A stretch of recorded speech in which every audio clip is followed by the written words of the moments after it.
네, 계속해서 이어집니다. 스포츠 시스템과 글로벌 스포츠 시스템에 대해서 살펴보도록 하겠습니다. 여기서 말하는 스포츠 시스템은 스포츠를 잘 하기 위해서 선수를 잘 관리하고 또 이 선수를 매니징하고 또 트레이닝하고 이러한 그런 시스템이 아니라 스포츠 시스템은 그 스포츠 그 자체와는 구별되는 것으로서 스포츠와 관련된 다양한 요소들 간의 조합으로 구성된 장을 의미하는 것입니다. 즉 스포츠 스타가 있어야 되고 또 스포츠 스타 계약을 맺고 관객을 모으는 구단이 있어야 되고 또 세 번째는 구단으로부터 중계권을 구매해서 스타의 활약상을 잘 보게 하는, 잘 중계하는 미디어가 있어야 되고 또 여기에 이 투자를 해서 광고를 하게 된 광고주가 있어야 되고 또한 스포츠 마케팅을 하는 또 스포츠 마케팅 관련 그런 업체 이런 것들이 바로 스포츠 시스템을 구성하는 요소라고 할 수 있겠습니다. 그래서 스포츠 시스템의 구성 요소가 한 나라가 아닌 초국가적일 때 바로 이거는 스포츠 시스템이 글로벌하다. 그래서 글로벌 스포츠 시스템이라고 이렇게 이야기합니다. 스포츠 시스템과 글로벌 스포츠 시스템에 대해서 좀 더 살펴보겠습니다. 그래서 그 비인기 종목의 스포츠들이 있지 않습니까? 이런 것들은 경기 자체가 그 재미가 없어서가 아니라 재미를 주지 못해서가 아니라 그런 앞에 얘기한 여러 가지 그 요소들 스포츠 시스템을 갖지 못한 이유로서 운동선수만 즐기는 것으로 남게 된다는 것입니다. 운동 가만히 보면 재미있어요. 그런데 우리가 중계 방송도 잘 안 되고 그러면 이게 재미있는지도 모르고 해설도 없으면 재미도 있는지 모르고 거기에 광고주들이 이 투자를 하지 않으면 말하자면 광고를 하지 않으면 방송이 안 된다는 개념이죠. 그래서 스포츠와 미디어가 공생관계라고는 하지만 그 말보다는 오히려 스포츠가 미디어에 종속되었다고 해도 과언은 아닙니다. 즉 스포츠는 매스미디어의 전 지구적인 미디어 이벤트로 바뀐 지 굉장히 오래되었다고 할 수 있겠습니다. 즉 스포츠가 글로벌 미디어를 통해서 국지성을 벗어나고 있다. 스포츠 시스템이 이제 글로벌하게 움직였을 때 바로 이 국지성을 벗어나고 있다. 이렇게 이야기할 수 있습니다. 그럼 지금까지 살펴본 스포츠 시스템 구성 요소들과 구성 요소 간의 거래 관계를 살펴보도록 하겠습니다. 그림은 쉽습니다. 크게 가운데 있는 경기라는 그 단체가 있습니다. 생산자 개념이죠. 스포츠 경기 여기에는 이제 그 선수가 있겠죠. 단체가 있습니다. 그리고 그거를 우리가 그 시청하는 또는 가서 보는 팬 우리가 있겠고 그다음에 그 기업 광고주가 있습니다. 그리고 그러한 그 이 경기를 중계하는 텔레비전 방송국 또는 매스미디어가 있습니다. 이렇게 놓고 볼 때 우리는 경기장에 갈 때는 입장료를 내고 보죠. 그리고 기업과 광고주는 스폰서십을 제공하고 또 이 스폰서십을 또 받고 합니다. 또 우리는 기업과 광고주들의 광고를 봅니다. 또 기업과 광고주는 스포츠를 이용해서 광고 홍보를 실습니다. 또 텔레비전 방송국은 우리에게 시청료를 받음과 동시에 또 그런 그 컨텐츠를 중계 방송해 줍니다. 또 텔레비전 방송국은 기업과 광고주에게 광고료를 받고 그렇게 광고를 실고 합니다. 여기서 실수는 스포츠 상품의 흐름이고 점수는 금전의 흐름입니다. 그러니까 스포츠 상품의 흐름과 금전의 흐름을 보면은 이 스포츠 마케팅이 그렇게 해서 존재하는 것입니다. 자, 그러면 두 가지의 큰 스포츠 이벤트, 미디어 스포츠가 활발히 진행되고 있는 경기를 살펴보도록 하겠습니다. 여러분, 줄리메 컵이죠. 피파 월드컵 트로피입니다. 월드컵 마케팅 시스템과 경기 중계권에 관해서 2002년도 한일 월드컵 축구 마케팅 시스템을 우리가 같이 공부해 보도록 하겠습니다. 크게 FIFA가 직접 주도하는 게 있고 그 다음에 로컬 위원회, 코리아 재팬 위원회가 주도하는 그런 비즈니스 두 가지로 나눠져 있는데, 전체적으로 FIFA가 주도적으로 하는 이 부분을 보는 게 나을 것 같습니다.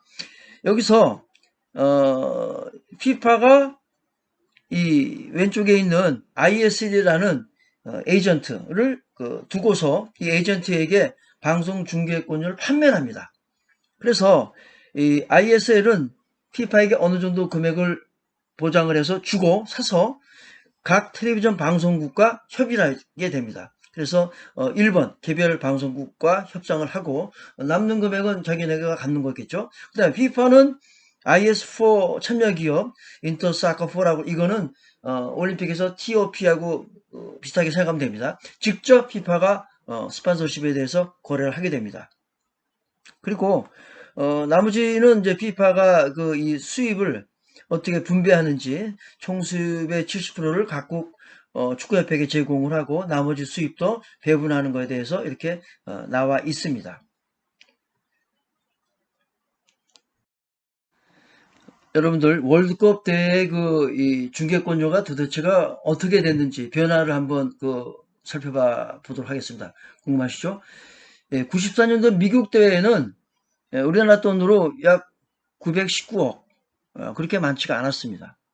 그리고 전년 대비 인상률이 약 35% 달했고 4년도에 98년도에는 1,900억 원, 약 84% 무지하게 많이 올랐습니다. 2002년도에 한국 일본의 월드컵에서는 무려 465%가 올랐습니다. 약 1조 673원인데 이거 한국과 일본을 너무 우습게 봐서 그런 거 아닌가 싶은데 또 꼭 그렇지만도 않습니다. 2006년 독일 월드컵 때에도 또 올랐습니다. 약 15%가 올랐죠. 그리고 2010년도에는 또 올라서 이렇게 계속해서 올라가고 있습니다. 2014년도 브라질 월드컵 중계료는 추정하기에 전 세계 약 4천억 엔 일본 자료입니다. 우리나라 같은 경우에는 약 7,500만 달러 이렇게 구성되어 있고 2018년도 지난대 월드컵 중계권료 추정은 이 한국이 약 1,200원을 낸 거로 이렇게 되어 있습니다.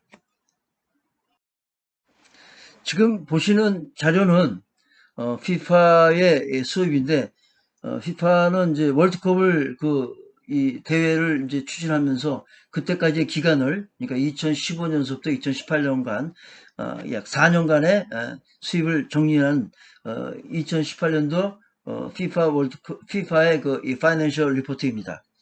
보시는 바와 같이 6,421 100만 US 달러 그러니까 우리나라 돈으면 7조 정도가 되는 금액입니다. 그 중에서 약 49%가 텔레비전 브로드캐스팅 비용의 수입이었고 그 다음에 이제 이 마케팅 비용이 26% 그리고 이 hospitality rights하고 티켓 세일즈 티켓 판매 이런 부분들이 바로 약 11% 그리고 라이센싱이 약 9% 그리고 기타 수입이 5%인데 각 소상하게 부분별로 자세히 나와 있습니다. 텔레비전 방송 중계권은 유럽, 그다음 아시아, 아프리카, 북아프리카 이렇게 지역별로 쭉 나와 있습니다. 보시면은 잘 소상하게 볼 수가 있습니다. 연도별 수입을 보면은 아무래도 월드컵이 진행되는 본 게임이 진행되는 2018년도에 집중되어 있는 것을 볼 수가 있습니다. 압도적으로 텔레비전 중계권료가 높고 그 다음에 마케팅 관리 비용들 그 다음에 이 하스피탈리티 티켓 판매 라이센싱 이렇게 구성되어 있는 것을 볼 수가 있습니다. 이번에는 올림픽 마케팅 시스템과 경기 중계권에 대해서 살펴보도록 하겠습니다. 올림픽 마케팅 시스템은 이 메커니즘은 이 가운데 있는 선을 중심으로 해서 IOC 주관과 각국 로컬 여기서는 한국을 이제 제시했습니다. 로컬 위원회가 하는 사업으로 두 개 나눌 수가 있습니다. IOC는 이 FIFA하고 달리 중계권 수입에 관한 부분 그리고 저기 그 스폰서십에 관한 부분을 다 IOC가 챙긴다는 것이죠. 여기서 에이전트는 대행 수수료만 받고 스폰서십에 대해서 이 심부름하는 역할을 하게 되는 거죠. 그리고 이 IOC가 직접 텔레비전 방송국과 거래를 하게 됩니다. 여기서 IOC, OCOG 및 NOC 휘장과 올림픽 이미지 등의 사용권에 관한 것은 어떤 금전 지불이 있는 것이 아니라 사용 권한을 받고 이용을 한다는 것을 나타내고 있습니다. 그리고 이 로컬로 들어가선 각각 국가 이 올림픽위원회에서는 각각 에이전트를 두고서 기업들과 이 거래를 하게 되는 거겠죠. 마찬가지로 국내 방송국은 국내 기업들과하고 관계를 맺고 또 거래를 하게 됩니다. 이런 것이 올림픽 마케팅 메커니즘의 특징이라고 할 수 있겠습니다. 지금 보시는 자는 올림픽 마케팅의 이 수입의 흐름입니다. 이 자료는 2014년도 자료인데 많이 달라집니다. 2014년도가 어떻게 되는지 먼저 살펴보도록 하겠습니다.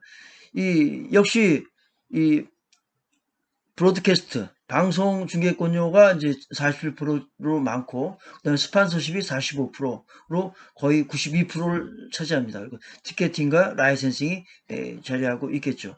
그래서 IOC의 경우에는 TOP 프로그램으로서 스폰서십을 진행하고 있다는 것, 그리고 이 각 프로그램은 IOC와 OCOG 그리고 이렇게 4년간을 그 사이클로 해서 진행된다고 지금 되어 있습니다. 그러면 올림픽위원회는 그 수입을 어떻게 배분하는지 한번 보도록 하겠습니다. 90%가 이 국가올림픽위원회에 제공을 합니다. 그리고 그 10%만 자기네가 사용을 합니다. 근데 이게 말이 10%지 엄청나게 큰 금액입니다. 여기 나와 있는 건 자기네들이 이렇게 이 올림픽 게임과 또 기타 이 올림픽 사업을 위해서 제공을 하고 또 사용을 한다고 되어 있는데, 아무튼 이 10% 미만만 이렇게 쓰인다고 했는데 상당한 금액이 사용되어지고 있습니다. 이 자료는 2020년도 올해 자료인데, 이 올림픽위원회는 이 난프라핏 조직이기 때문에 이 전부 국가로부터 받는 것이 아니라 이 개별 사업자, 각 회사별로 받아가지고 자기네들 이익을 남기지 않고 사용을 한다, 이런 개념으로 이런 자료가 되어 있는 걸 볼 수 있습니다. 놀라운 것은 브로드캐스팅 라이츠, 이 방송 중계권이 73%가 되어 있고, 그 다음에 이 마케팅 라이츠, 스폰서십 계통이죠. 이 구성비가 18%로 줄었습니다. 그래서 역시 91% 정도고, 나머지 수입이 이제 9%인데, 90%, 약 50억 달러가 좀 넘습니다.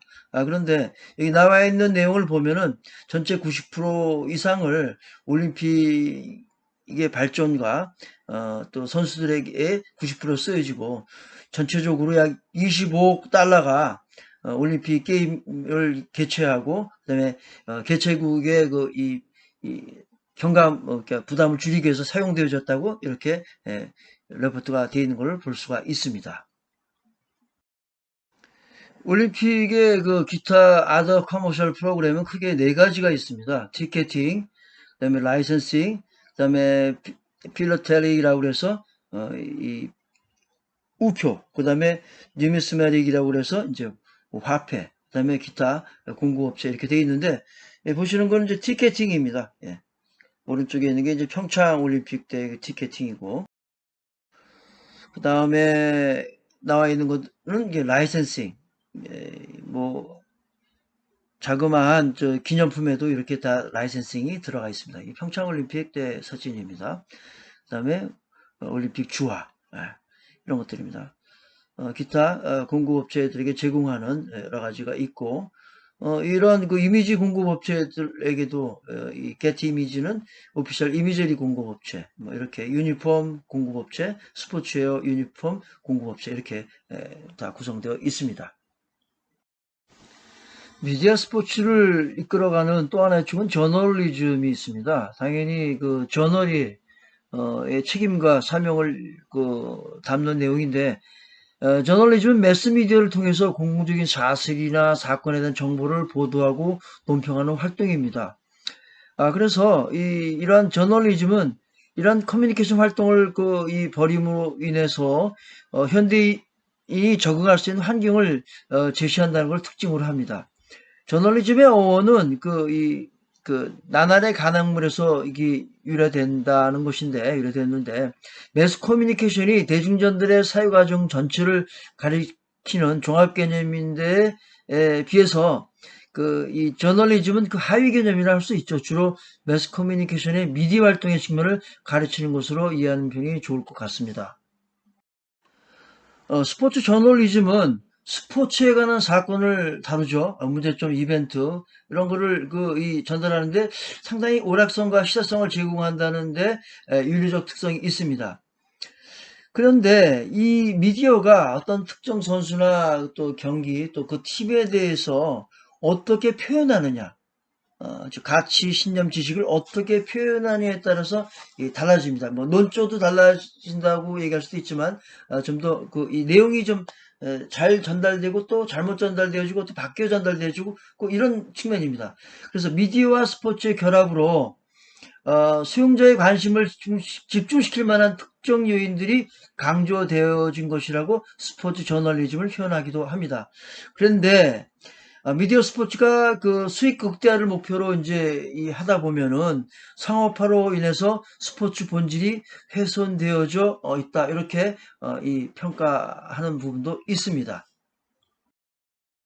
스포츠 저널리즘의 위상과 문제점에 대해서 이 유상균 교수가 새로 발간한 책 스포츠 저널리즘 코너스툴과 라크롬이라는 데에서 한 내용을 정리해보면 좋은 측면, 스포츠 저널리즘의 좋은 측면, 내러티브 저널리즘이라고 해서 저널의 기능과 스토리텔링을 강조하는 그런 것이 있고, 건조 저널리즘이라고 기자가 직접 대상 속으로 뛰어들어서 파헤치고 좀 더 집중 보도하는 그런 좋은 점도 있습니다. 그런가 하면 처널리즘이라고 해서 적당히 보도 자료와 문구를 바꿔서 대량 생산하는 churn out, 말하자면 이 비슷비슷한 기사, 클릭수 늘리기 하는 이러한 그런 속보 경쟁, 이런 저널리즘의 문제가 있고, 또 십자금 저널리즘이라고 해서 구단과 스포츠 조직과 매체의 관계를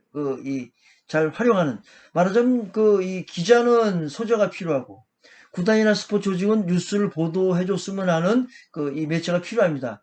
따라서 이 공동체라고 볼 수가 있죠. 그러다 보면은 이 본질을 저해하는 객관성을 저해하는 그런 경우가 될 수가 있겠죠. 그리고 치어리드 저널리즘이라고 그래서 기자가 프로모터 역할, 즉 기업을 대변하는, 조직을 대변하는 그런 프로모터의 역할을 하는 경우가 있고, 크랍 더스트 저널리즘이라고 해서 농약을 살포하는 그런 개념입니다. 말하자면 이제 이 농약을 치면 맛이 없겠죠. 그래서 깡통 속의 고기처럼 맛없는 저널리즘. 그러니까 그러한 이 저널리즘의 문제점이 있다. 이렇게 얘기를 합니다. 말하자면 미디어 스포츠가 갖고 있는 이 여러 가지 장점 중에서 저널리즘의 독특성이 스포츠 저널리즘에서 이렇게 장점과 또는 이제 단점으로서 문제점으로서 이렇게 나타나는 것을 우리가 살펴볼 수 있습니다. 여러분 뉴미디어라고 들어보셨습니까? 네.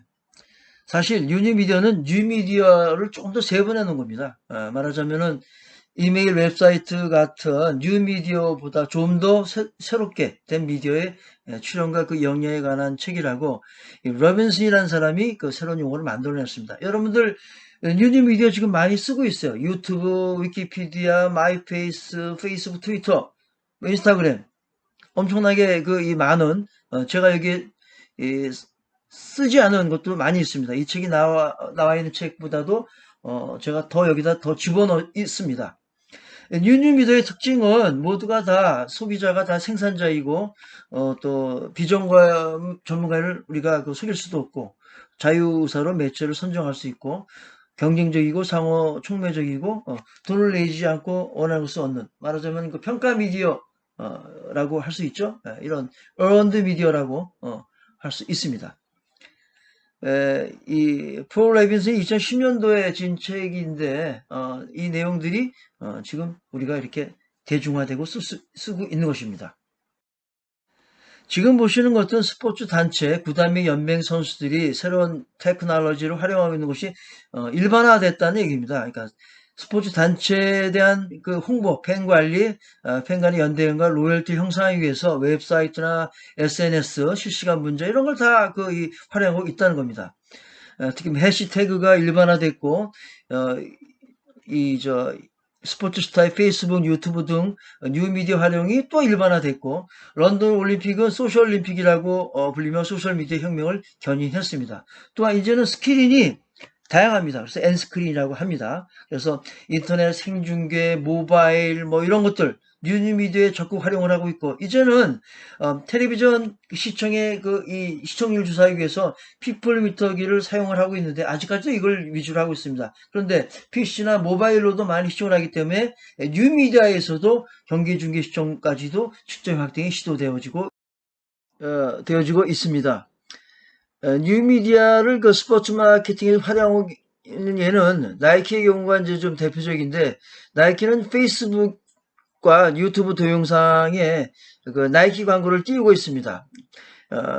나이키 풋볼이 My Time is Now라는 그런 타이틀로서 아카데미상 후보로 오른 유명 감독이 직접 동영상 광고를 제작해서 TV보다 소셜 미디어에 배포를 하고 있고 나이키 퓨얼 밴드는 이미 여러분들 지금 다 사용하고 있지 않습니까? 그래서 이 나이키 퓨얼밴드는 애플만이 아니라 안드로이드, 갤럭시나 LG 스마트폰에서도 지금 활용되어지고 있습니다. 뉴미디어의 스포츠 마케팅 활용 웨어러블이 확산되어지고 있습니다.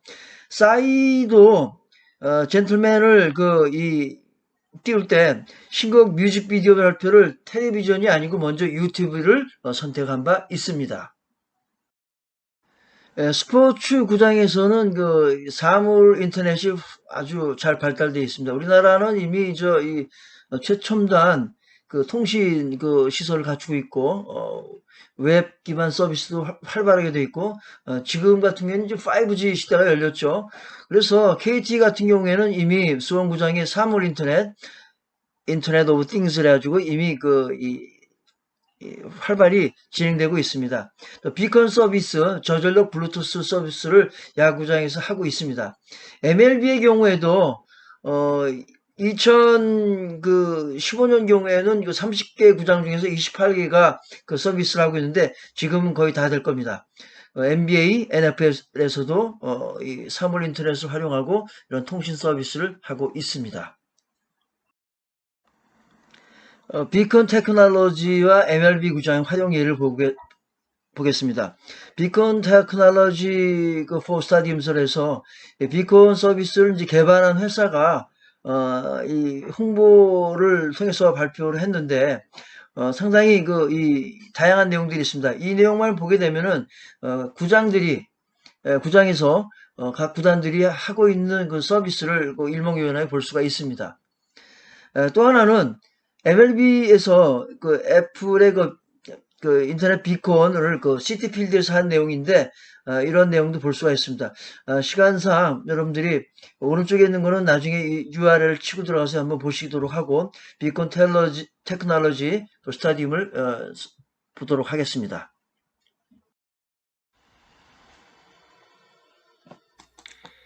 Proximity Technology Implementation입니다. Delivery of Contextual Information Real Time, 실시간 복합 정보 전달, 실시간 스코어 결과, 선수 프로파일 반중 가이드, 줄 서서 기다림 없이 보게 하는 것, 그 다음에 로케이션 베이스 어시스턴스, 근접 베이스 마케팅이라고 해서 이제 전략적으로 비컨을 근거리에 두고 하는 서비스들이고, 그 다음에 밸류 부과된 가치 부과된 인게이지먼트, 그 다음에 프로세스 심플리피케이션, 과정 단순하죠. 모바일로 지불하겠다든지 그런 내용들, 또 그 밑에 거 피드백 해주고 소셜 미디어 쉐어링을 한다든가 이런 내용들이 담겨져 있습니다. 풋폴 앤 핏맵 그래서 트래픽 패턴, 소비자의 그 트래픽 패턴을 모니터하고 개인 커스터머 인사이트에서 소비자의 인사이트를 얻어내는 것입니다. 고객의 구매 행동을 파악하고 머무르는 시간을 또 알게 하는 그런 내용들이 굉장히 중요한 내용이 되겠죠. 스텝 프로덕티비티, 조업원의 생산성 향상, 영원한 숙제이기도 합니다. 그런 것을 증대시킨다는 그러한 내용들이 잘 담겨져 있고, 리바이스드 스타일이면서 실제로 행해지고 있는 것들을 보았습니다. 그리고 이 내용은 비포닉스라고 이들의 제품인데 여러분들 시간 내서 한번 들어가서 보도록 하십시오. 좀 좋은 내용이 있는 것 같습니다. 동의 잘 안 되는 거는 여러분들 이해해 주세요. 자꾸 중복이 되니까 잘 안 됩니다. 예.